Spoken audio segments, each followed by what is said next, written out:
pas heureux d'être là ce matin? Qui n'est pas heureux d'être là ce matin? Qui n'est pas heureux d'être là ce matin? S'il y a quelqu'un qui n'est pas heureux d'être là ce matin, n'ayons pas peur.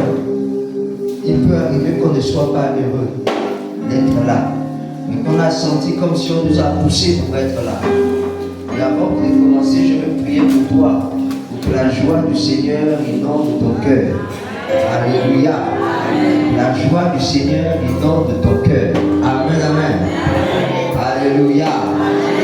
Seigneur, nous te bénissons ce matin pour ta grâce et ta fidélité, pour l'amour que tu répands dans nos cœurs ce matin, pour la joie que tu répands dans nos cœurs ce matin.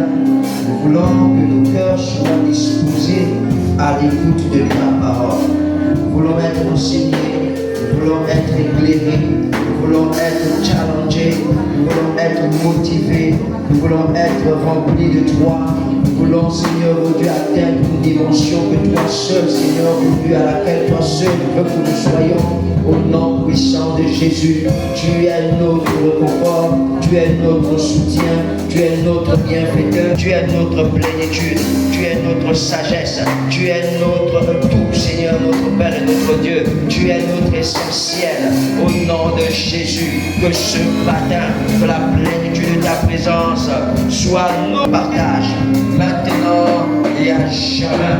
Oui, Seigneur, que ta parole soit bénie, que ta parole soit remplie de ta présence et de ta puissance, que la sans que ta volonté soit accomplie au nom puissant de Jésus-Christ de Nazareth. Merci encore, Saint-Esprit, de parler à nos cœurs et de pouvoir nous amener à réaliser que sans toi, nous ne sommes rien. Sans ta présence, nous ne valons rien. Au nom puissant de Jésus, à toi seul soit le règne, toi qui vis pour l'éternité. Au nom puissant de Jésus, nous prions. Amen.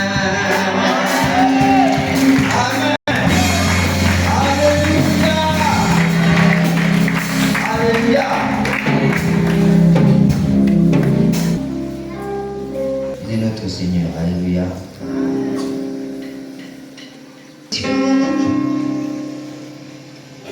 Sous la domination de l'esclavage du péché qui nous privait de toi,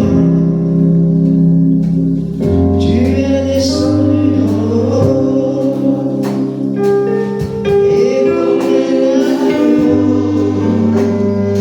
tu as été immolé afin de nous sauver. Nous étions parce que c'est la domination.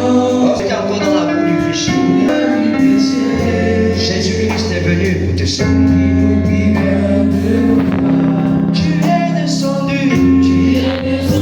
en haut et comme l'agneau, tu as été immolé afin de nous sauver. Pendant que nous étions la domination, l'esclavage nous avait enlevé du péché. Elle ne peut point te voir dans ton calvaire. Mais Seigneur, oh, tu es descendu en haut et comme un agneau, tu t'es donné comme un agneau. Oh,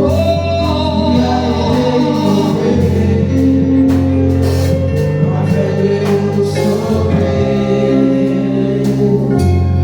Seigneur, tu as accompli une œuvre missionnaire.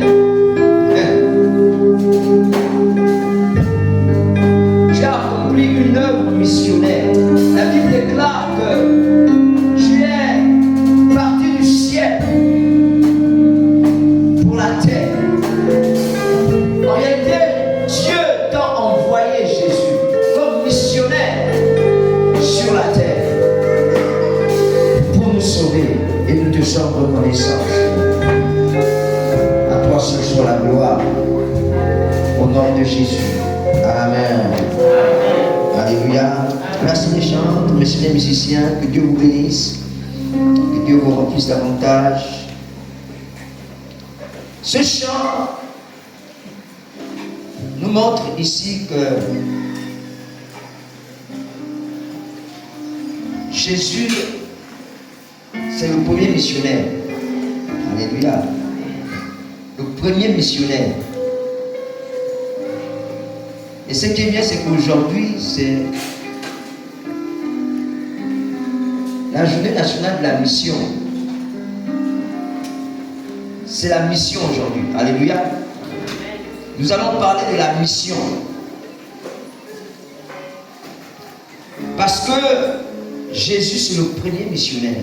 La Bible déclare que dans Jean 3,16, c'est ça, non? Que nous connaissons tous.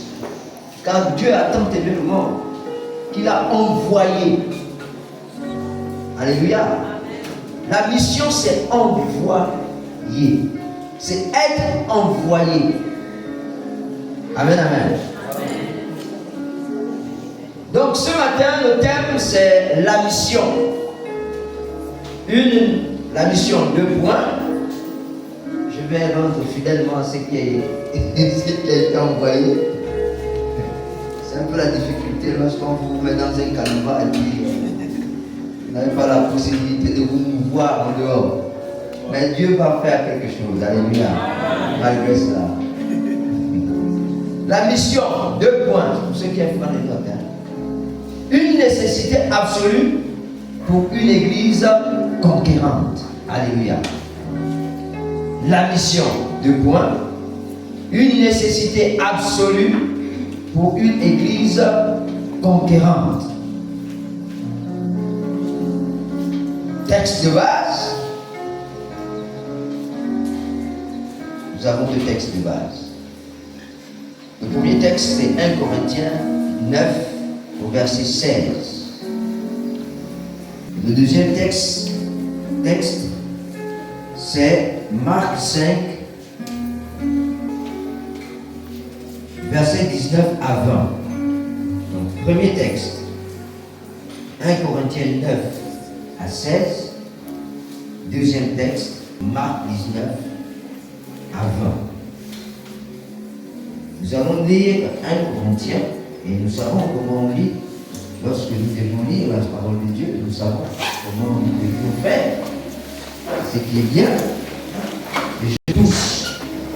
Corinthiens 9 au verset 16. La parole de Dieu nous dit ceci. Si j'annonce l'évangile, ce n'est pas pour moi un sujet de gloire, car la nécessité m'en est imposée. Et malheur à moi si je n'annonce pas l'évangile. Alléluia. Et nous allons lire maintenant Marc 5.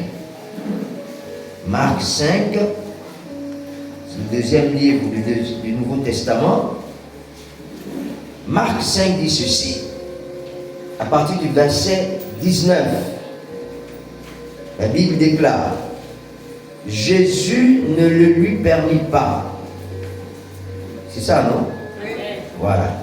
Jésus ne le lui permit pas, mais il lui dit, va dans ta maison, vers les tiens, et raconte-leur tout ce que le Seigneur t'a fait, et comment il a eu pitié de toi. Alléluia. Que le Seigneur bénisse sa parole. Nous pouvons nous rasseoir.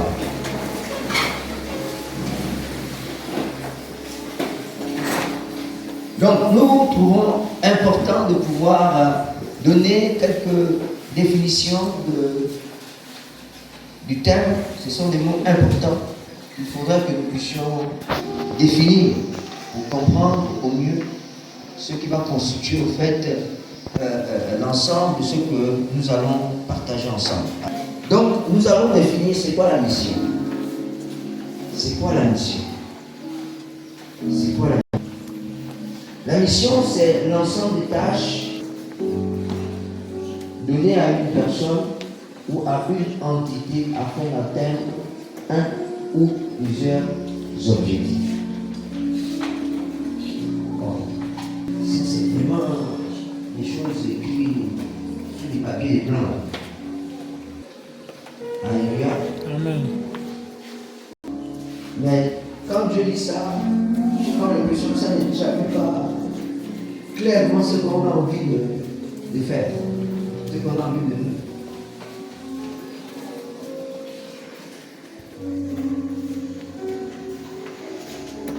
La mission ici, c'est un ordre. Ça peut être constitué comme un ordre. Donc, c'est quoi ta mission? C'est un ordre. C'est un objectif. C'est comme une orientation qu'on te donne. Alléluia. C'est ça la mission. Mais celui qui a accompli la mission, ici dans notre jargon, on l'appelle un missionnaire. Hein? D'accord? On l'appelle un missionnaire. Celui qui a accompli la mission, c'est un missionnaire. Regarde ton frère et dis-lui que toi tu es un missionnaire. Dis-lui tu es un missionnaire. Non, je vois les gens qui ne disent pas. Dis tu es un missionnaire. Alléluia. On les a beaucoup dit que, on les a beaucoup fait croire que le missionnaire c'est seulement celui qui vient avec des valises d'argent, avec beaucoup de choses et tout, et puis il vient, et puis on s'est dit que voilà, plus là ce sont des missionnaires. Et on a gardé à l'esprit les missionnaires qui sont venus depuis Kalakala, l'évangile au Gabon. Leur période, du moins leur étape est passée. Alléluia. Amen, amen. Il faut que nous sachions que nous sommes des missionnaires.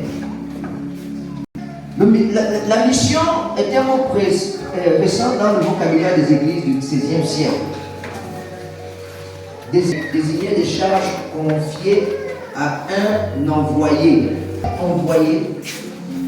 Juste là, le mot missionnaire définissait surtout la réalisation par Jésus et l'Esprit Saint du projet du Père. Révéler son amour à toute l'humanité. Alléluia. Le missionnaire, c'est celui qui était envoyé avec un objectif. C'est ça. Moi, ça dit chacun de nous a une mission. C'est-à-dire, dès que tu viens au monde, Dieu te donne une mission. Alléluia. Maintenant, peut-être les enfants ne savent pas trop. Mais au fur et à mesure qu'on grandit, on doit être conscient de la mission à laquelle Dieu nous a appelés. Amen. Après, il y a la grande mission. Maintenant, après, il y a aussi d'autres missions. Par exemple, une enseigne a pour mission de quoi? De mettre au monde des enfants. Elle doit tout faire, tout ce qui est à son pouvoir, pour que l'enfant qu'elle porte vienne au monde. Elle n'a pas de choix. La seule chose qui peut empêcher qu'elle le fasse, c'est ce qui peut arriver. Alléluia. Ça peut arriver. Il y a un accident et puis elle perd l'enfant. Mais son premier, c'est que l'enfant vienne au monde. Même si je l'ai dit, mais je prie au nom de Jésus que tous ceux qui sont enceintes de l'enfant viennent au monde en bonne santé. Au nom de Jésus. Pour ceux qui sont, pour les enfants qui sont en gestation aussi, hein, il faut que les enfants reviennent en bonne santé. Voilà, elle a encore son fils. Il faut que j'aille imposer les mains, il faut que j'aille imposer les mains et la féliciter. Elle a fait un travail extraordinaire. Alléluia. Un père de famille a pour mission de veiller sur le bien-être de ses enfants et de sa femme. Amen. Alléluia. Un enfant a pour mission d'obéir à ses parents. Est-ce que vous comprenez? C'est-à-dire, personne n'est venu sur terre sans mission. Nous avons tous une mission. Même dans le monde séculier, celui qui travaille a une mission. Tu ne viens pas t'asseoir seulement et puis tu es là. Dieu te fait amour. On te dit, quand tu es là, voici ce que tu dois faire. Ça. Mais il ne travaille pas. Quand vous êtes chez vous, quand vous revenez le matin, vous êtes seulement là comme ça étourdi. Non. Même le matin, on se dit, je dois me laver. C'est une mission. Je dois manger. C'est une mission. Parce que quand tu dis je dois manger là, tu viens te trouver là où tu es. Tu fais quoi? Tu cherches. Mais c'est une mission. Donc quand je dis que nous sommes tous des missionnaires, nous sommes tous des missionnaires. Alléluia. C'est parce que tout simplement, avant, on nous a gardés dans un moule, dans une façon de réfléchir. Donc, c'est pour dire que si nous sommes missionnaires, c'est que tout ce que nous faisons, ce sont des objectifs que Dieu nous donne. Et nous devions bien le faire. Alléluia. La mission. C'est important de donner ces petits exemples pour comprendre c'est quoi la mission. Et que tous nous sommes des missionnaires. C'est comme vous dire que nous tous nous sommes envoyés. Dieu nous envoie, nous tous. Dieu ne choisit pas quelqu'un. Il dit, nous tous, et Matthieu le dit bien, allez partout dans le monde, prêcher la bonne nouvelle. Quand il dit allez là, il s'agit de qui? Du tout. Il s'agit de nous. Il s'agit des enfants. Il s'agit des hommes et des femmes que nous sommes. Alléluia. Et c'est ça la mission que Dieu nous a donnée. La mission suprême. Nous, à l'église, on aime parler de mission suprême. Quand on dit mission suprême, c'est qu'elle dépasse toutes les autres missions. C'est-à-dire que quand tu es chrétien et que tu n'arrives pas à prêcher l'évangile, tu as des problèmes. Même quand tu travailles là, attention parce que Dieu peut t'arracher le travail. Tu ne prêches pas l'évangile, son évangile. Alléluia. Et vous savez la récompense, je prends tout, je ramasse comme ça. Dans le monde séculier, quand on travaille, quand on atteint les objectifs, qu'est-ce qu'on a en retour? Hein? Salaire, ça peut être des promotions, ainsi de suite. En tout cas, c'est alléluia. Parce que même quand on te promue, c'est ça? Promue. Ah, le français. Quand on t'accorde la promotion, c'est simple, non? Voilà. L'argent aussi monte. Qu'on le veuille ou non. C'est ça, non? Voilà. Ça, c'est ce que le monde donne. Mais lorsque nous accomplissons la mission de Dieu, je vous assure que les retombées sont plus que l'argent que le monde nous donne. Alléluia. Je vous assure. Parce que c'est au-delà de l'argent. Il y a des gens qui sont morts avec l'argent. Il y a des personnes qui sont mortes avec l'argent. Mais la Bible nous dit que Dieu nous donne la vie, mais la vie en abondance. Comment? Il y en a qui sont même tristes. Alors que quand on a Jésus là, on a la joie pour rien. Alléluia. Donc vous voyez que la récompense, lorsqu'on accomplit la mission de Dieu, est plus importante. Alléluia. Ça c'est pour ce qui est de la mission. Il y a aussi un autre mot qu'on nous a mis dedans, c'est une nécessité absolue. C'est une nécessité. C'est quoi la nécessité? La nécessité, c'est le caractère de ce qui est absolument obligatoire. Il faut aller. Indispensable. De ce dont on ne peut se passer. Au fait, ici, quand on parle de nécessité, en langage simple, qui peut vivre sans respirer? Faisons un exemple. Faisons ça. Je vais vous demander de le faire. On va le faire maintenant. On ferme la bouche et on ferme notre nez. Faisons-le maintenant. On ferme la bouche et on ferme le nez. N'ayons pas honte. Nous sommes entre nous. Faisons.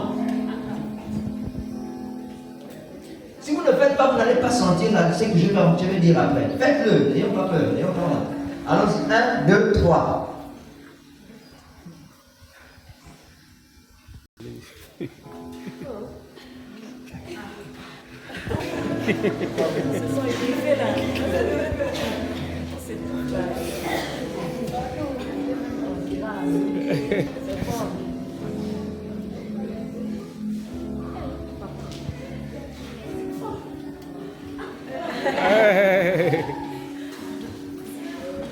Bon, ceux qui ont duré, félicitations. Est-ce qu'on va prendre pour eux?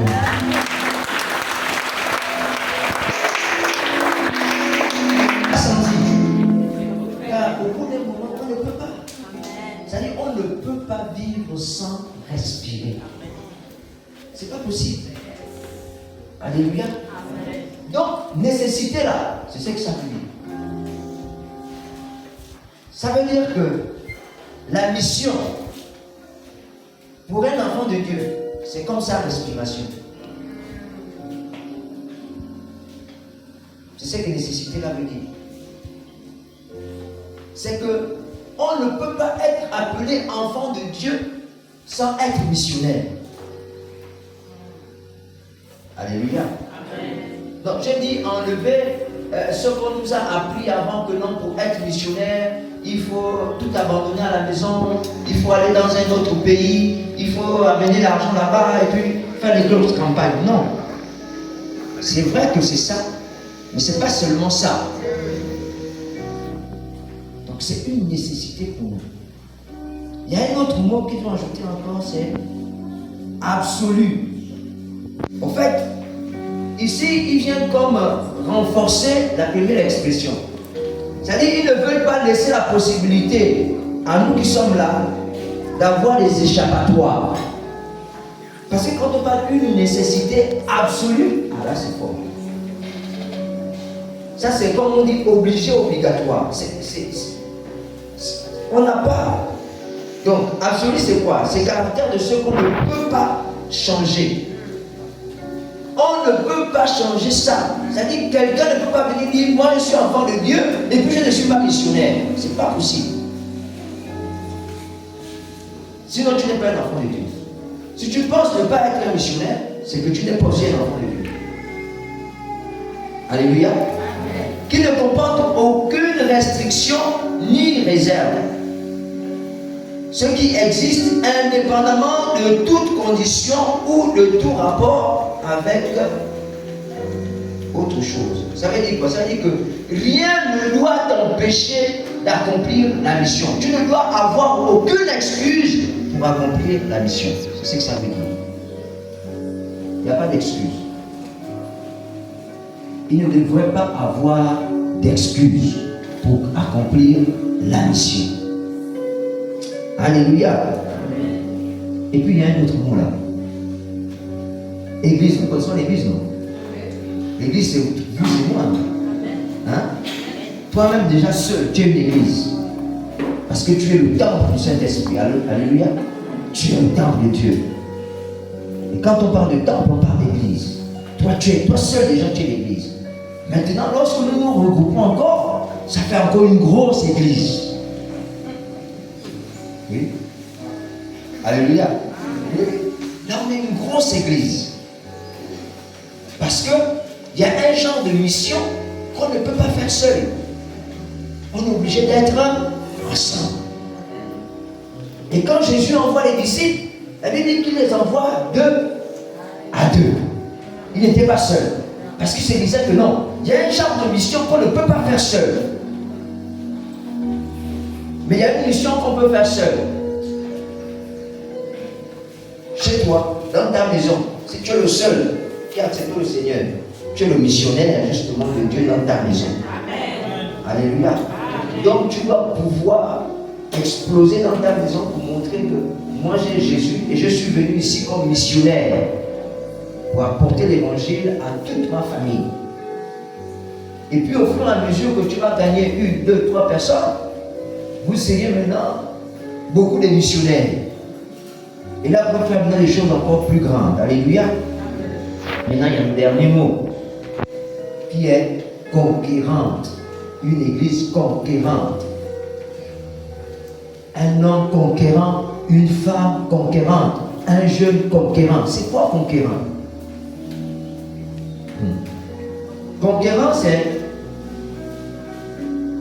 un conquérant, c'est quelqu'un qui fait des conquêtes, qui combat par les armes pour prendre possession des territoires occupés.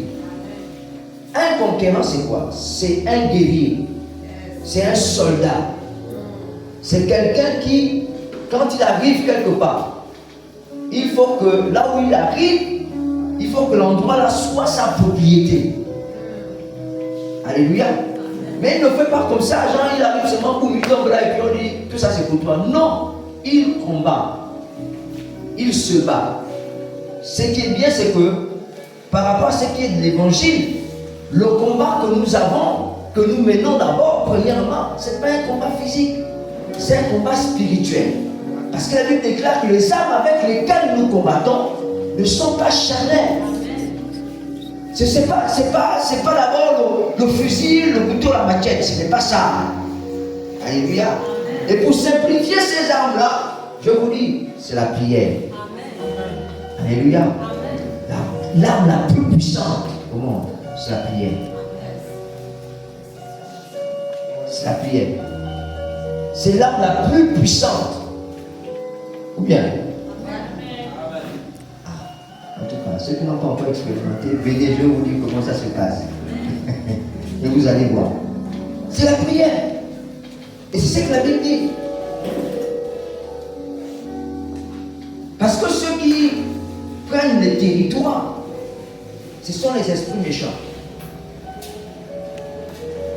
Le diable et ses démons, ses anges déchus, occupent normalement l'environnement dans lequel nous devions prospérer. Et quand on arrive à un endroit, comme Babi dit, il faut qu'on renverse les forteresses. Il faut qu'on renverse les esprits méchants.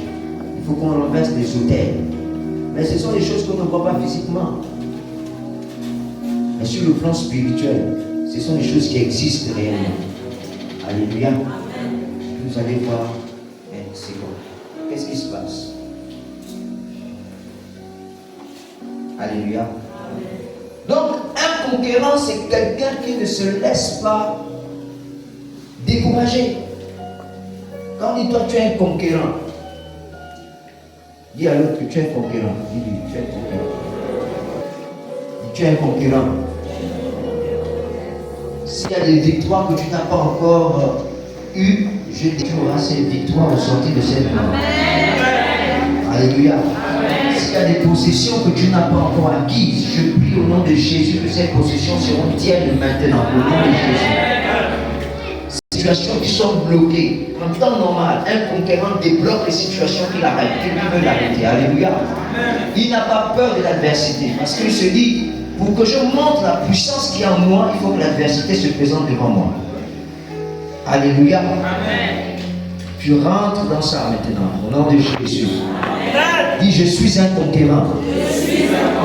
Je suis un conquérant. Dis-le avec conviction, je suis un conquérant. Je vais posséder mes possessions, mes territoires, ma richesse, au nom de Jésus. Parce que je suis un conquérant. Rien ne m'empêchera de conquérir mon héritage, mon territoire, ma richesse. Au nom de Jésus. Au nom de Jésus. Je viens conquérir ma santé, mes biens, mes enfants, ma famille. Au nom de Jésus. Je suis conquérant. Au nom de Jésus. Ah, est-ce que tu peux appeler pour toi?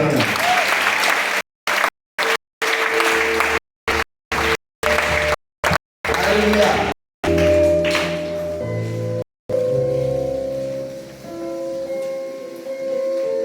Ce sont des choses qu'il faut faire asseoir dans son esprit. Alléluia. Et se révéler le conquérant, je vous dis, prendre possession de ces choses, ce n'est pas chose facile. Il faut intégrer que ça va être difficile, mais ça ne va pas être impossible. Amen. Alléluia. Amen. Ça va être difficile, mais ça ne va pas être impossible. Amen. Parce que tout est possible à celui qui croit. Amen. Tout. Mais en fait, je ne comprends pas. La parole de Dieu a tout prévu. En fait, Dieu a tout mis devant nous pour que nous ne soyons pas de ceux-là qui reste toujours à se lamenter. Demandez à ma Karine, elle vous dit, conquérante. Elle a dit non. Ça a trop duré, ça a trop duré. Elle a dit, il faut que ça change. Il faut que ça change. Quoi? C'est quoi? C'est Dieu qui fait que la femme, Dieu a dit que la femme doit procréer. Elle doit procréer. Puis encore si elle est mariée, c'est une bénédiction. Amen. Elle a dit non, je vais conquérir ce territoire. Amen. Et puis, rapprochez-vous d'elle, elle va vous donner un témoignage. Alléluia. Amen. Mon enfant à l'école, ça ne va pas. Il faut conquérir les études de vos enfants. Amen. C'est leur héritage. Il y en a qui pensent que la vie chrétienne, c'est genre tout douillet. On est là, on dort. Non. Non. C'est vrai que c'est dans le repos. C'est un repos où, lorsque tu te lèves, il y a quelqu'un qui se lève pour toi et qui combat pour toi. Alléluia. Amen. Mais il faut conquérir. Ce qui est à toi est à toi. Si Dieu te l'a donné, c'est que c'est pour toi. C'est pas quelqu'un d'autre qui va venir prendre ça. Et même quand il prend, tu lui dis, viens rendre. Peut-être que tu as pris ça lorsque j'étais dans les temps d'ignorance. Je ne savais pas qu'au fait ça m'appartenait. Je ne savais pas qu'au fait c'était mon héritage. Je ne savais pas qu'au fait Dieu avait pris ça pour moi. Alléluia. Mais maintenant, j'applique au sein de ça que je suis. Maintenant, je regarde que tu viennes rendre. Viens. Non, c'est pas le Oscar.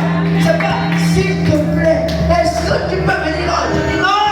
Je dis au nom de Jésus, je t'ordonne de venir rendre. Parce que c'est ma possession. Alléluia. Yes. Non, j'aime ça. J'ai dit j'aime ça. Je dis quand Dieu fait les choses comme ça, tu dis, hé, l'homme là, vraiment. Regarde, toi tu es là seulement. Comment on dit, tu proclames. Mais c'est quelqu'un d'autre qui va prendre. Hein? C'est clair. C'est-à-dire quand tu dis seulement, j'ordonne, que ça vienne. Mais dis seulement, oh, 1, 2, 3, 4 anges. Allez-y prendre ce que mon enfant a demandé. Alléluia. Ils vont prendre.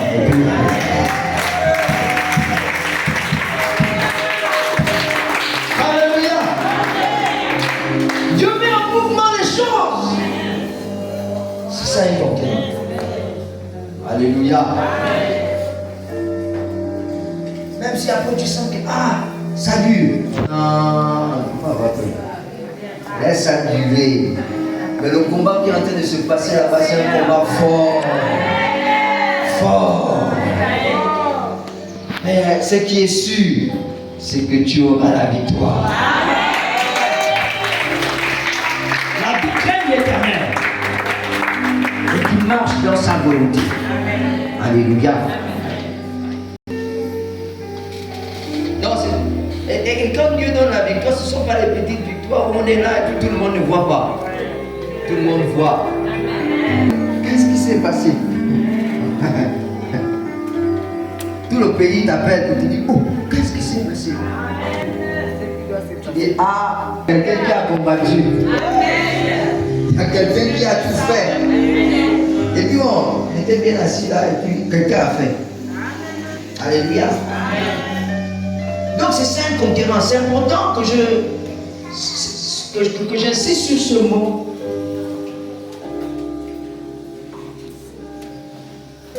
Parce que c'est ce qui régit au fait l'existence de l'enfant de Dieu. L'apôtre Paul a dit, j'ai combattu le bon combat de la foi. J'ai combattu. Je me suis bagarré avec les gens. Bagarrer, ce n'est pas forcément des coups de poing, des coups de pied. Non. Mais il s'est mis en opposition avec des gens qui voulaient lui faire croire qu'il n'est pas un homme de Dieu. Ou encore, on l'a appelé pour le mettre en prison, machin. Il a dit, faites tout ce que vous voulez. Mais la conviction qui est dans mon esprit que je suis un enfant de Dieu, vous ne pouvez pas me l'enlever. Faites comme vous voulez, vous ne pouvez pas me l'enlever. Tuez-moi si vous voulez. Mais je vais mourir avec cette conviction. Je suis un enfant de Dieu. Alléluia. Il ne faut pas que les gens vous changent. Il ne faut pas que les circonstances vous changent. Parce qu'il y a beaucoup de chrétiens aujourd'hui, quand ça devient compliqué, il oublie qu'il est un conquérant. Il devient un conquis. Vous Ça veut dire qu'un conquis, ça veut dire qu'au lieu que toi tu ailles arracher, c'est toi qu'on est venu arracher. Au lieu que toi tu transformes, c'est toi qu'on a transformé.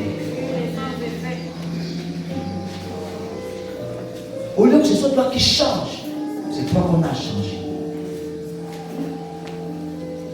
On devient plein de chrétiens comme ça. En fait, c'est l'environnement où il est qui conditionne ce qu'il doit être. Si je suis là, tout le monde boit. Moi aussi, je vais boire. Si ce sont des gens qui insultent, moi je suis obligé de bien insulter. Je suis aligné à mort. Alléluia. Je suis le saint de la terre. Oh, quand j'arrive à un endroit, il faut qu'on sente que il y a une différence. Aïe. Il y a une puissance qui est là. C'est-à-dire, le monde de ténèbres doit commencer à bouger. On sent qu'il y a une puissance qui est descendue ici. Il y a un homme qui n'est pas comme tous les hommes qui est descendu ici. Il y a une femme qui n'est pas comme toutes les femmes qui est descendue ici. Il y a un jeune qui n'est pas comme tous les jeunes qui est descendu ici. Il y a un esprit qui a reçu de tous les esprits qui est descendu ici.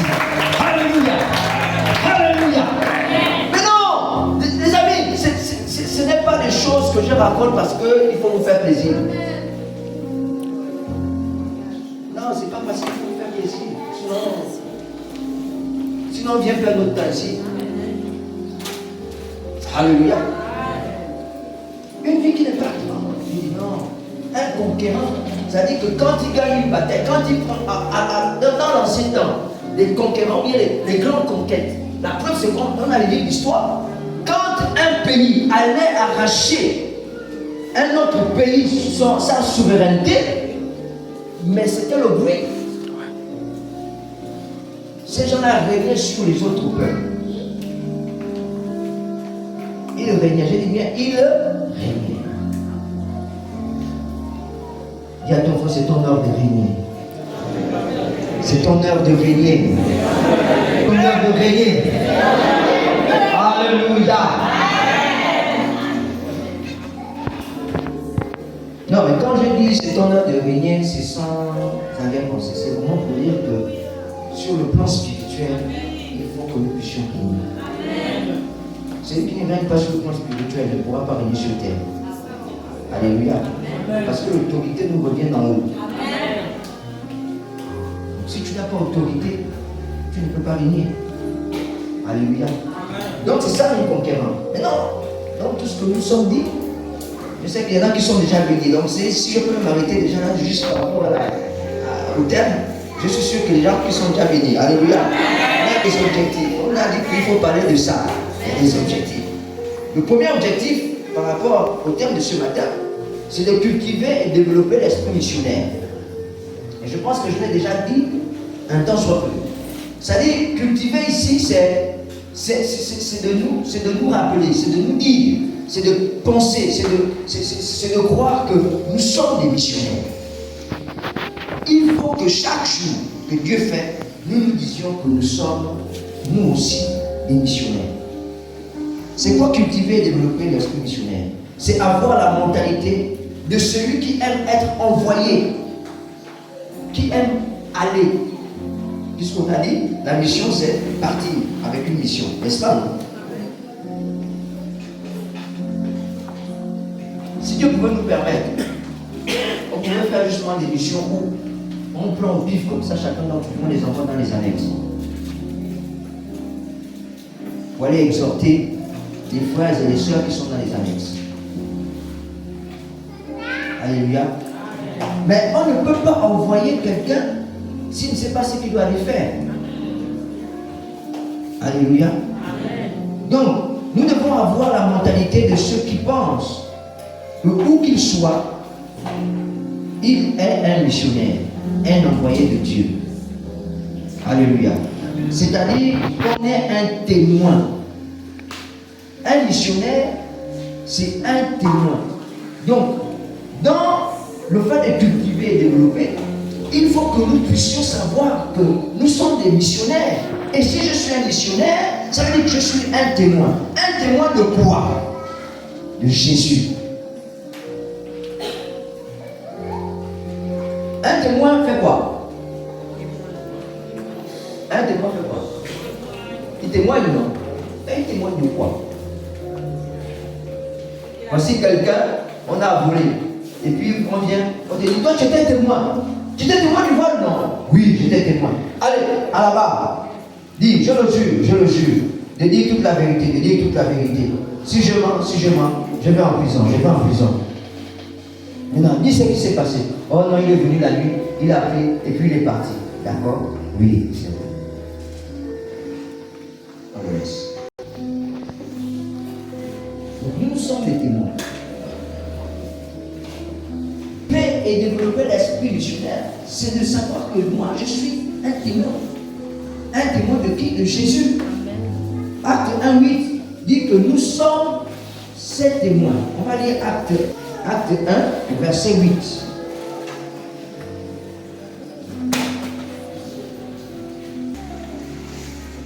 Acte 1, au verset 8, la Bible déclare ceci.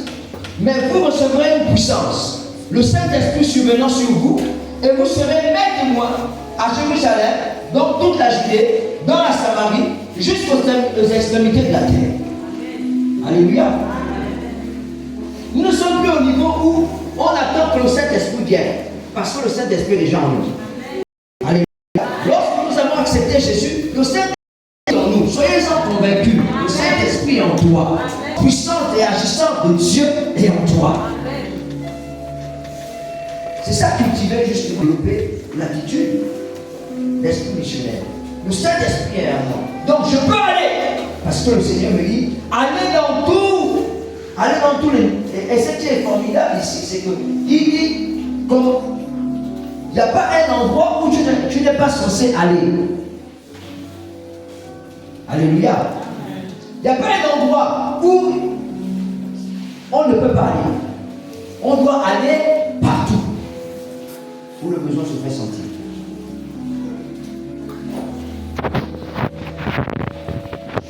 Mais si nous n'avons pas connaissance de cela, il nous sera difficile de parler de Jésus et des bienfaits dans nos vies. Un témoin ne va pas pour parler de lui. Alléluia. Un témoin ne va pas parler de lui. Parce que si tu parles de toi, tu n'es plus un témoin.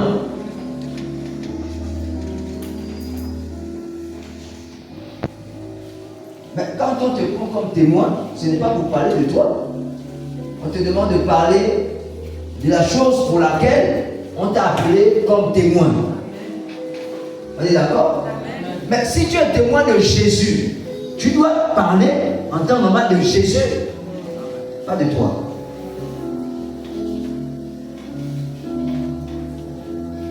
Tu dois parler de Jésus et pas de toi. Tu dois parler de Jésus et pas de toi. Mais il y en a même qui ne parlent même pas, qui n'arrivent même pas à parler d'eux-mêmes. Mais combien plus forte raison de parler de Jésus? La mission. Nous sommes tous des missionnaires. Où que nous soyons, quoi que nous fassions, nous sommes des missionnaires. Nous sommes les témoins de Jésus. Et quand on est missionnaire et témoin de Jésus, on parle de Jésus. Partout où nous allons, nous devons parler de Jésus. Au travail, dans les champs. Je vous assure, parlez même de vos... Même au feu de manioc, bien des tubercules, parlez-leur de Jésus. Quand tu vas dans ton champ et tu dis, toi, la terre, tu dois produire au nom de Jésus, tu lui parles de Jésus. Amen. Et puis le voleur qui va vouloir venir là, quand tu vas prendre le tubercule là, mais il va être converti. Je te dis la vérité, il va être converti. Parce que le tubercule, quand tu vas manger, il va dire, ah, c'est bon. Et puis il va penser que, mais j'ai volé ça. Le Saint-Esprit va commencer à travailler son cœur. Oui, mais tu es un voleur. Il faut te repentir. Il faut venir à Jésus. Et puis un jour, tu le vois, maintenant il vient à l'église. Oh, frère, qu'est-ce qui se passe? Oh non, sœur, excuse-moi. Parce que la dernière fois, frère, je suis monté dans ta plantation, c'est moi qui ai volé. Mais Jésus m'a tellement touché que je me suis repenti. Je viens maintenant à l'église. Tu te dis, oh, Mais je n'ai même pas ouvert la bouche. Non, mais tu as parlé à la terre. La semence que tu as plantée là est en train de se manifester. Vous voyez, Dieu fait des choses extraordinaires. Mais nous sommes toujours dans nos petits trucs, non, Dieu ne peut pas faire ça. Alléluia. Nous n'arrivons pas à cultiver et développer cet esprit missionnaire parce que nous-mêmes, nous ne sommes pas. 2 points. Vous savez pourquoi il nous est difficile de cultiver justement cet esprit missionnaire? Il y a 2 choses, il y a des choses qui nous empêchent. Ces choses-là ne sont pas exhaustives, c'est-à-dire que c'est pas. Il y a plein d'autres choses qu'on peut trouver, mais je veux citer quelques-unes. Ce qui fait que nous n'arrivons pas à cultiver cet esprit, à cultiver et développer l'esprit missionnaire, c'est qu'il y a beaucoup de chrétiens qui ne sont pas sauvés, qui ne sont pas convertis. Excusez-moi de dire ça comme ça. Mais il y a beaucoup d'entre nous qui venons, c'est la religion. Mais nous n'avons pas fait la véritable rencontre avec Jésus. On vient, on est là.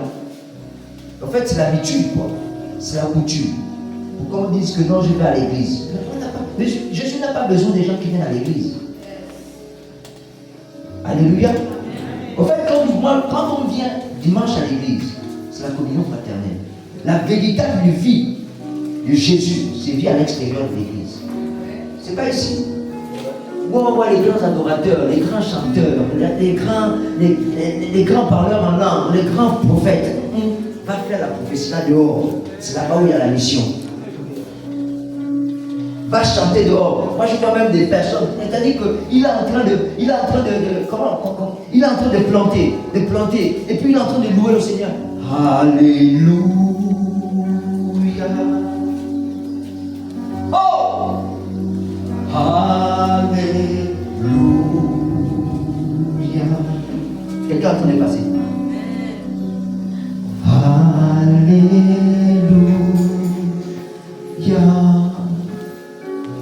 Qui chante là? Alléluia. Oh, mon Dieu. Il m'a sauvé. Même en pause. Il m'a sauvé. Non, il faut que je vois la personne là. Il m'a sauvé. Et ça sort. Champion. Il m'a sauvé. Je vais vous donner une vérité. Quand vous chantez comme ça, et que quelqu'un s'arrête pour écouter, ce n'est plus vous qui chantez.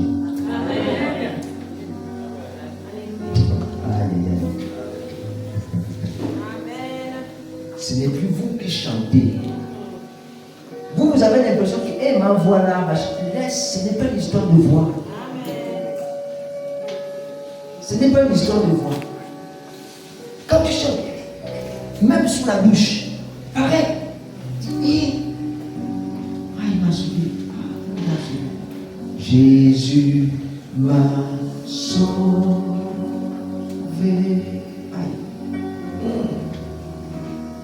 Il m'a sauvé. Entends ça. Il m'a sauvé.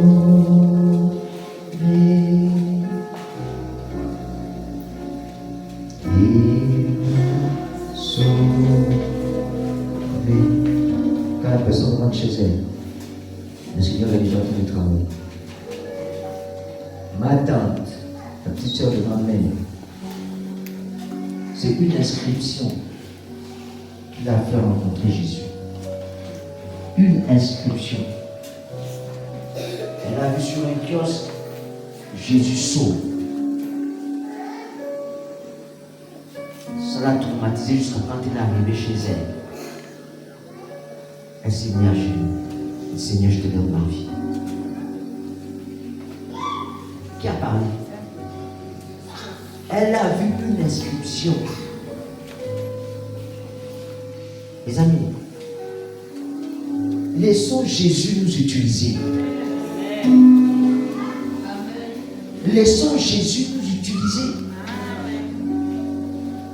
Mais quand on n'a pas conscience qu'on est sauvé, je vous assure, ça va être difficile. Et quelquefois même, ce qu'on perd dans la vie là, c'est parce qu'on n'a pas conscience qu'on est sauvé. Alléluia. Ça, c'est la première chose. La deuxième chose, c'est nous laissons encore les choses ou habitudes du monde nous influencer. Les choses autour de nous. Les habitudes avant, comme on dit chez nous. Avant, depuis Kalakala. On te dit, laisse ça. C'est pas bien. Laisse faire. Parce que le fait de te dire de laisser, c'est pour t'amener à être conforme à la volonté de Dieu. Les habitudes que nous avons là, qui ne n'ont pas le nom du Seigneur, nous devions abandonner ça. Ça ne nous aide pas. La troisième chose, c'est nous n'aimons pas assez Jésus au point de lui laisser la première place dans nos vies. Un bon missionnaire, il accomplit la mission que le maître lui a confiée. Mais avant même que je n'envoie, je ne peux pas envoyer mon enfant acheter le pain si je ne lui ai pas donné l'argent. Et si je ne me suis pas assuré que de là où il va quitter, jusque là où il va arriver, rien ne va, il va du moins arriver en sécurité. Quand Jésus nous sauve et nous envoie quelque part, il pourvoit tous nos besoins. Je vous assure, il ne nous envoie pas sans rien. J'en vais, tu vas te débrouiller. Je n'ai pas encore vu ça, c'est pas possible. Mais nous, ce qu'on a envie, on aime voir, c'est ce qui est palpable. Non, nous n'aimons pas Jésus. Je vous assure, les amis, on n'aime pas Jésus. On n'aime pas encore Jésus. Il y a beaucoup d'entre nous qui n'aiment pas Jésus. Ça dit qu'on l'aime des lèvres, mais notre cœur est éloigné de lui. Mais tu vas être un témoin comment? Parce que la Bible déclare que tel il laisse, tel nous sort. Je dois l'aimer. La Bible dit que Dieu a tant aimé le monde. Il a tant aimé. En fait, c'est cet amour-là qui devrait être dans notre cœur. Que Seigneur, je t'aime tellement, au point où je suis prêt à tout abandonner. Qui? Non, sincèrement, assois-toi un peu et puis dis-toi, pose-toi la question. Seigneur, est-ce que j'ai tout abandonné pour toi? Donc tu te poses la question et tu réponds toi-même à ta question. Seigneur, est-ce que j'ai tout abandonné pour toi?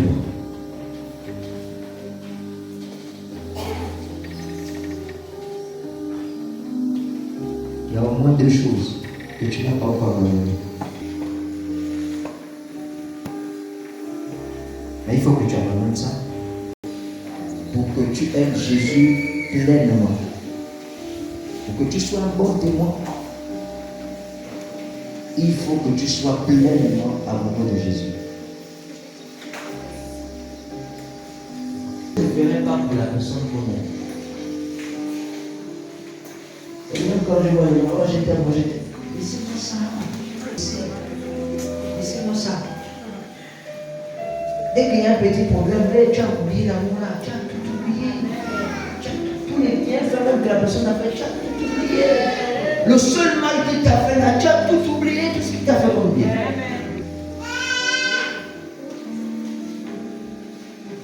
Je racontais cette histoire à un fils spirituel, je disais, vous savez ce qui est difficile dans les relations humaines, c'est quoi? C'est que quand tu fais du mal à quelqu'un, la personne peut oublier, un peu, va te pardonner, mais ne va pas oublier. Mais avec Dieu, quand tu demandes pardon à Dieu pour une offense, non seulement il te pardonne, mais il oublie. Ça dit qu'il te relave. Et tu deviens comme si tu n'avais jamais péché. Et là, c'est même pas que tu deviens comme si, au fait, tu es devant lui, comme étant une personne qui n'a jamais péché. Parce que le sang de Jésus nous lave de toute iniquité, de tout péché. Et laver, c'est quoi? C'est rendre à nouveau propre. C'est pas ça. Quand je lave, je rends à nouveau propre. C'est-à-dire, si j'ai une tâche ici aujourd'hui, je lave, la tâche part. Et je suis comme fier de rhabiller le vêtement qui était sale hier. Et c'est comme ça. Et Christ est content. Comment tu aimes Jésus? Je dis, l'un des gros problèmes, je donne ça en désordre, hein, mais l'un des gros problèmes que nous avons, vous n'êtes pas être des bons témoins. C'est que nous n'aimons pas assez Jésus. C'est une partie de ton cœur que tu lui as donné et l'autre partie quand même tu gères.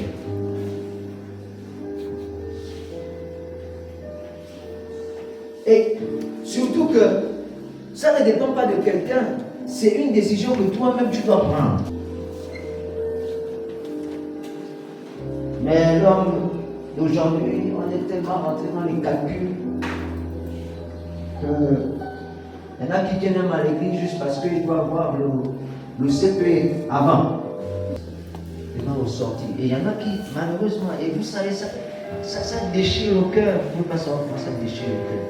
Ça dit, à peine on sort même de l'église, la première sort de l'église, à peine tu viens, oh, bonjour monsieur, en fait, je cherche le travail. Frère, enfin je ne sais pas s'il faut t'appeler frère. À peine je viens aujourd'hui, tu demandes déjà, tu te dévoiles, tu n'es pas venu pour Jésus. Tu n'es pas venu pour Jésus. Tu es venu pour toi-même.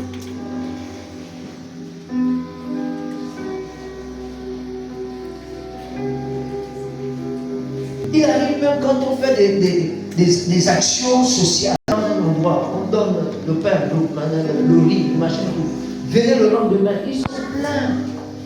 Parce qu'ils se disent, ah, ils vont encore amener. Mais vous venez pourquoi? C'est pour la nourriture, c'est pas pour Jésus. L'égoïsme a pris le cœur des gens.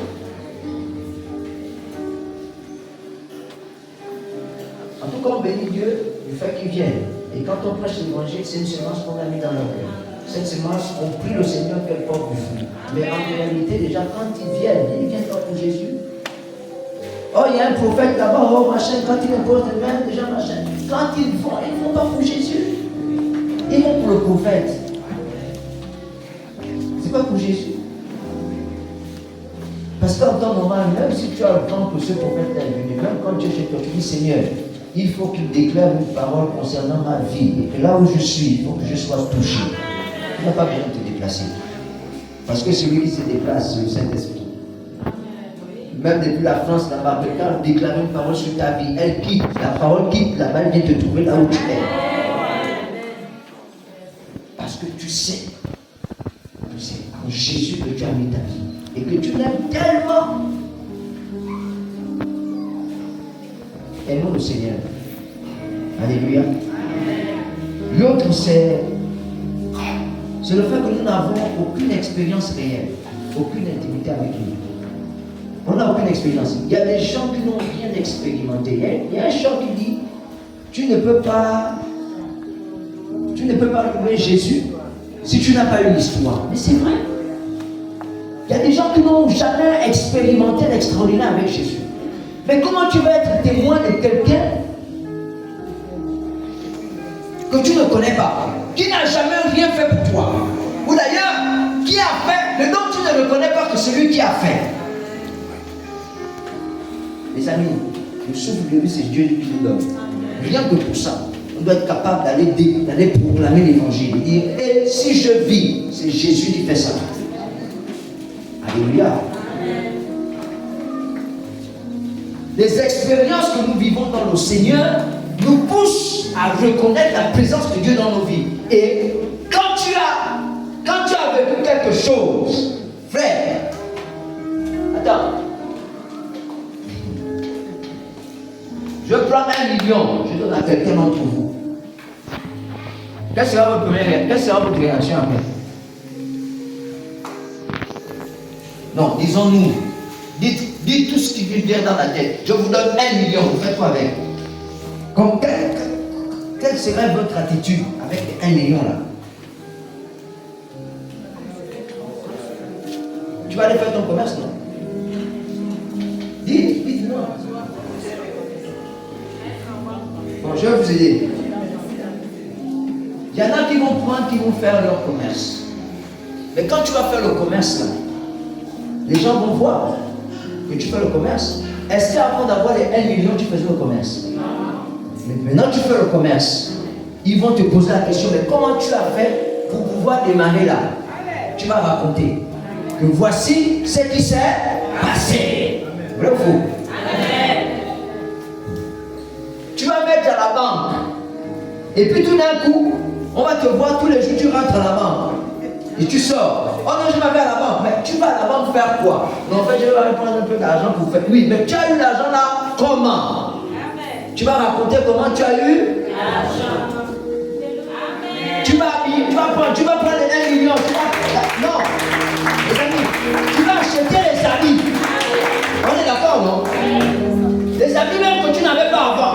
Parce qu'en temps normal, quand on a beaucoup d'argent, on fait même des choses extraordinaires. Même ce que tu n'as jamais mangé, tu vas manger le jour là. Tu achètes les habits, tu commences à porter. Les gens regardent, elle s'habille maintenant bien, il s'habille maintenant bien. Papa, mais comment? Ah, tu as une belle robe, hein? Oui, oh, j'ai acheté ma robe. Mais non, avant tu as acheté la robe là, non, combien? Oh, maman, si je te dis combien j'ai acheté ça, tu ne veux pas? Combien? Oh, mais dis-moi toi aussi, c'est une belle robe. Oh, j'ai acheté ça à 15 000. Ah, 15 000, hein? Oh, mais tu ne peux pas savoir, les 15 000 là, mais c'est un miracle. C'est un miracle. C'est ça, c'est un miracle, Marco. C'est un miracle. Mais c'est quoi le miracle? Tu vas raconter ce qui s'est passé. C'est le même principe.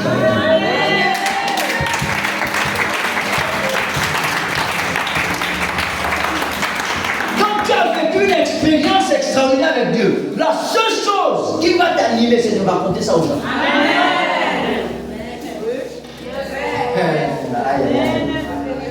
Mais c'est la mission, c'est ça. Frère, ton Dieu est grand. Comment tu as fait? Frère, je n'ai rien fait. C'est celui qui tient toute vie entre ses mains qui a tout fait. Mais celui-là, c'est qui? Jesus Christ. Aïe! Un témoin. C'est un témoin. Je suis un témoin. Oui. Mais si tu ne vis pas ça, tu ne peux rien dire. C'est vie. C'est vie. Je dis que tu es vie. Tu es vie. Cherchez à vivre des choses extraordinaires avec Dieu. C'est ce qui va vous donner la force d'aller, de prêcher, de dire, oh, je me souviens ce jour-là, j'ai déjà raconté celle-ci, c'est ma grand-mère, mon arrière-grand-mère, assise comme ça, là, la mâchoire. C'était mes débuts dans la foi, je vous assure, mes débuts dans la foi, je n'avais jamais expérimenté un miracle aussi grand. Elle est assise comme ça, tout d'un coup, la mâchoire se déplace, paf, la barbe commence à couler. Je dis, maman, regarde, qu'est-ce qui se passe? Elle regarde comme ça, oh, qu'est-ce que c'est? Je dis, maman, soulevons, amenons-la à l'hôpital. Mais tu sens qu'elle avait mal. Maman me dit, non, avant de l'amener à l'hôpital, on va prier. J'ai dit, mais maman, on perd du temps, maman, on perd du temps. Elle me regarde. Elle me dit, tu as la foi ou tu n'as pas la foi? J'ai dit, maman, j'ai la foi, mais quand même là, il faut qu'on soulève, on amène à l'hôpital, s'il te plaît. S'il faut même qu'on aille prier à l'hôpital, elle me dit, avant de soulever, on doit prier. Les amis, on a prié, j'ai fermé les yeux, mais dans le cas, je me dis, mais la femme là, elle est comment? Il y a des problèmes, elle a des problèmes. J'ai fermé les yeux. Et on élève la femme. On a prié. Je vous assure, quand on a dit Amen, j'ouvre la bouche, la mâchoire est revenue. La mâchoire est revenue.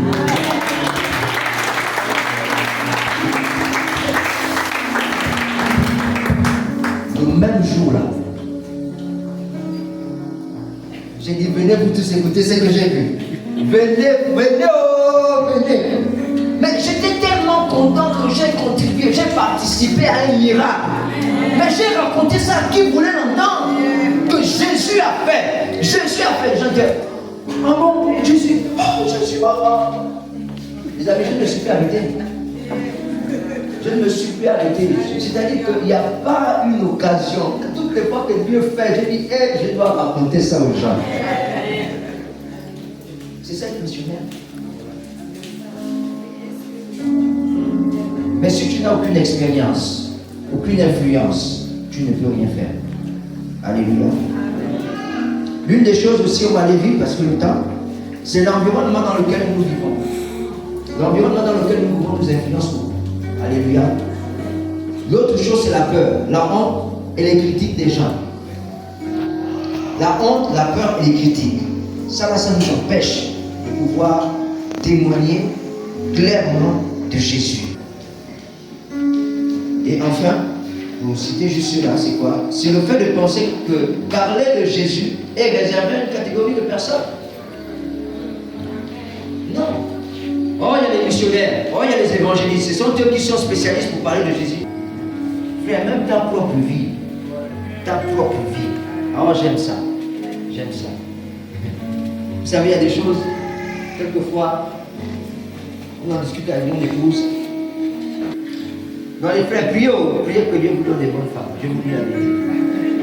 Priez pour les vrais. Les frères, non, Dieu m'a dit là. Alors que dans le fond, il n'y a rien, c'est zéro. Priez vraiment que Dieu mette à vos côtés des vraies femmes. Mais ne demandez pas des vraies femmes, vous-même, vous n'êtes pas des vrais hommes. Parce que Dieu n'est pas injuste. Si tu es Dieu, tu pries, il va mettre aussi à tes côtés une femme qui aime Dieu. Mais si tu es yaraillé, puis Dieu va permettre que tu sois yaraillé. Non, mais il ne va pas compromettre la vie spirituelle de sa fille. Vous l'êtes banni. Non, c'est pas possible. Et c'est pareil, on n'est pas. Quand vous priez là, Seigneur, un homme qui craint Dieu, ne demandez pas un bel homme, demandez un homme qui craint Dieu. Mais ce qui est formidable, c'est que Dieu va vous choisir un bel homme.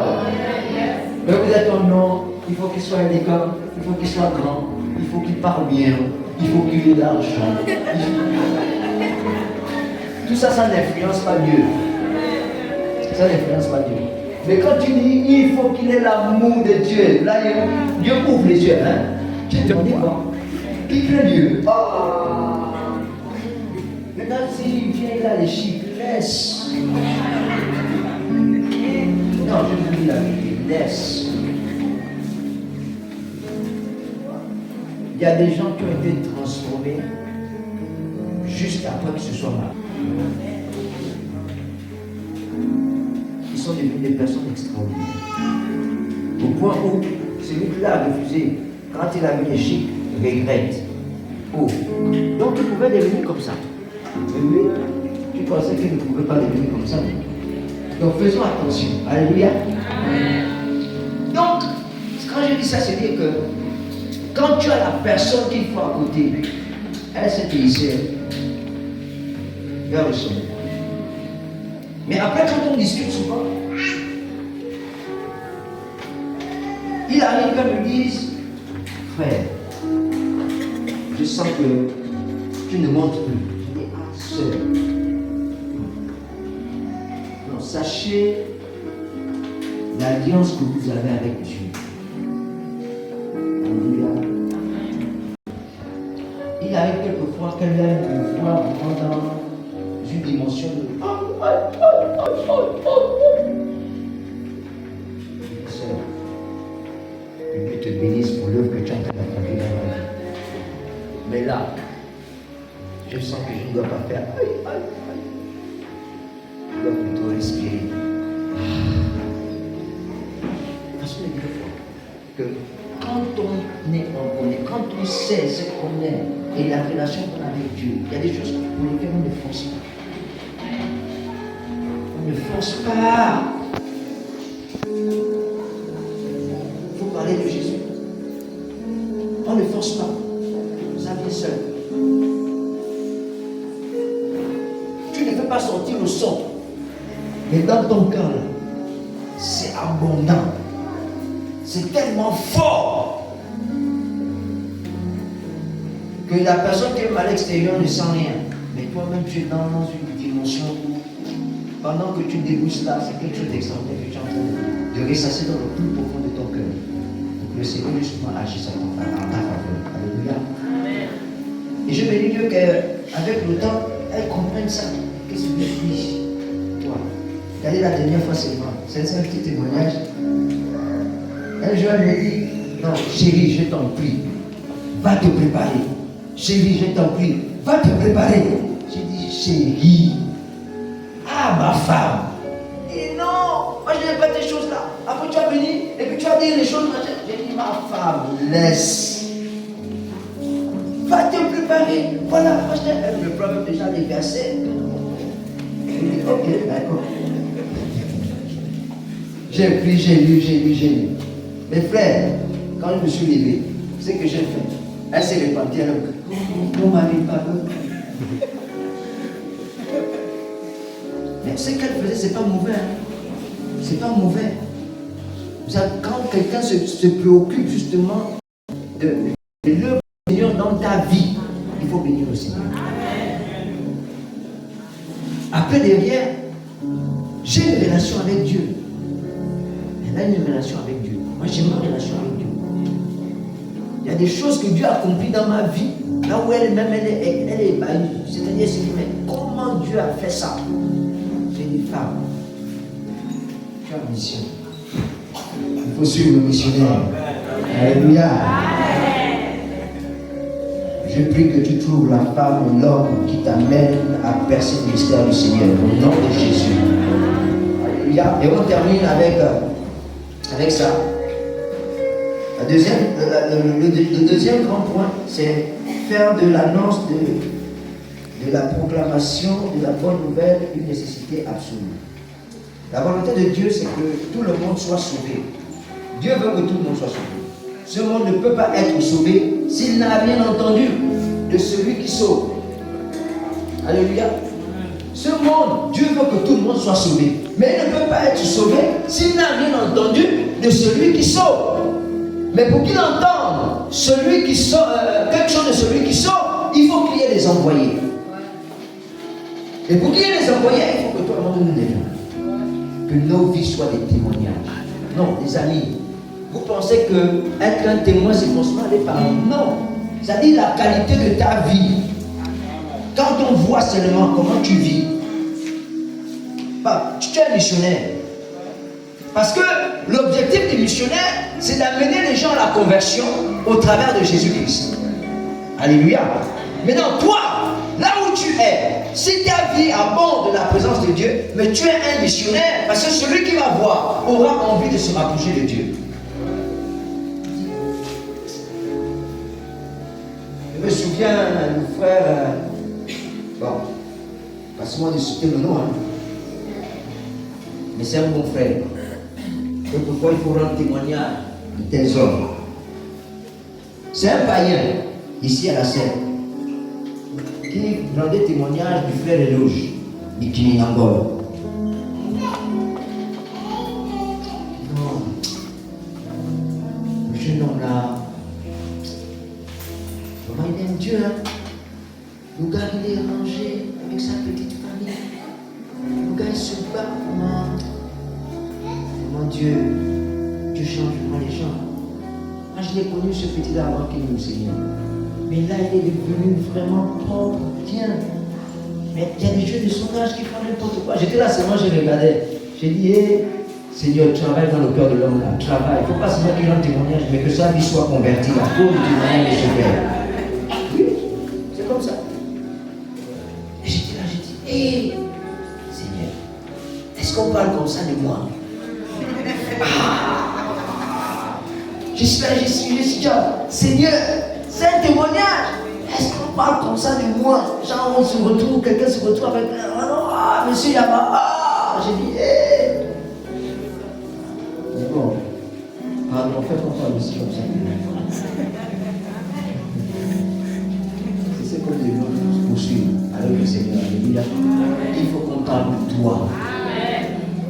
À cause de ce que Jésus-Christ a fait dans ta vie. Alléluia. Pour que nous soyons là aujourd'hui, c'est parce que quelqu'un nous a parlé de Jésus. Alors nous devons nous aussi faire la même chose pour les autres. Du moins pour ceux qui n'ont pas encore accepté le Seigneur. Celui qui ne vit pas la vie de Jésus ne peut pas proclamer ou annoncer la bonne nouvelle de l'Évangile. Comme je disais, si tu n'as pas eu d'expérience avec Dieu, c'est pas difficile justement de déclarer la gloire du Seigneur. Alléluia. Donc quelques éléments qui nous poussent à annoncer et proclamer la parole de Dieu aux autres. C'est-à-dire qu'il faut reconnaître en soi que Dieu nous aime. Alléluia. C'est la première chose. La deuxième chose, il faut aimer les autres. C'est le fait que tu veuilles que l'autre soit gagné à Jésus qui va te pousser à lui parler de Jésus. Alléluia. Donc il faut aimer les autres. Et la troisième chose, c'est plus tu vis, comme je disais, plus tu vis des expériences extraordinaires avec Jésus, plus tu as envie de raconter ses bienfaits dans ta vie. Alléluia. Alléluia. Après, je disais, il y en a qui viennent ici et qui n'ont pas encore vraiment fait. Je ne parle pas de ceux qui viennent à l'église. Je parle de ceux qui n'ont pas encore rencontré réellement Jésus. Je dis, quand Jésus rentre dans la vie de quelqu'un, la vie est complètement transformée. Il se peut que tu as dit à Jésus, Jésus, Seigneur, voici ma vie. Mais tu ne vois aucune transformation. Si tu ne vois aucune transformation, c'est que tu ne peux non plus parler de lui. Ça va être difficile. Parce que toutes les fois que tu auras envie de parler, on va te ramener sur ton passé. On va te ramener sur ce que tu fais. Non, mais tu ne peux pas me dire ça parce que, et même qu'il peut t'arriver de choisir ce que tu vas dire. Mais alors qu'il faut que tu dises tout. Il n'y a pas le choix de ça, je ne dis pas, et puis ça, je dis. Parce que ceux qui choisissent de dire certaines choses, c'est ce que tu arrives peut-être justement à faire. Mais ce que tu caches là, que tu ne dis pas, c'est ce dans quoi justement tu es encore attaché. Et ça, tu dois te détacher de ça. Parce que Dieu te veut complet. Dieu te veut complet. Donc c'est à cela que je vais m'adresser tout de suite. Tu as accepté le Seigneur, mais tu vois qu'il y a des choses ne bougent pas. Tu es toujours attaché. Ça démarre difficilement. C'est aujourd'hui. C'est pas demain. C'est aujourd'hui. J'ai dit souvent aux gens que l'onction qui est là, c'est pas la même onction qui sera après le culte. Hein? Parce que s'il y a une onction qui se dégage, quand on sort, ce n'est plus la même chose. Ça ne veut pas dire que si on me demande de prier, après je ne vais pas prier. Je vais prier, c'est sûr. Mais ce n'est pas la même onction comme celle qui se dégage. Donc si tu te retrouves, viens, je vais prier. Ne regarde pas les gens. On disait qu'il y a la honte qui nous empêche de déclarer la gloire du Seigneur. La honte. Et la peur. Tu sens que ça ne bouge pas. Mais je vais aller dire quoi? Quelquefois les gens ont même peur de parler. Mais ta bouche va être déliée maintenant au nom de Jésus. Pour que tu parles de Dieu. Tu n'as pas encore fait la rencontre avec Jésus. Mais tu sens que ça piétine. Ce n'est pas comme je veux. Ce n'est pas comme Dieu veut. Viens, je veux prier pour toi.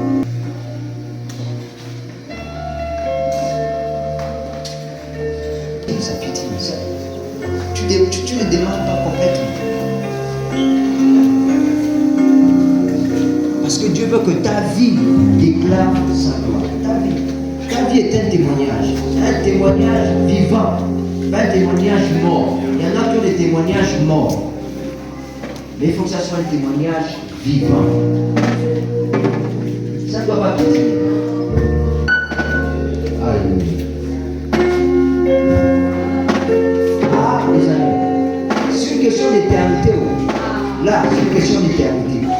Les gens sont on est en train de préparer l'éternité sur terre. On n'est pas en train de blaguer, ce n'est pas la blague. Il y en a peut-être qui se disent que c'est la blague. Bon, on ne fait pas le temps. Non. Donc il y a tellement de choses à faire dans cette vie-là. Qu'on peut s'occuper à faire autre chose. Dieu nous aime. Alléluia.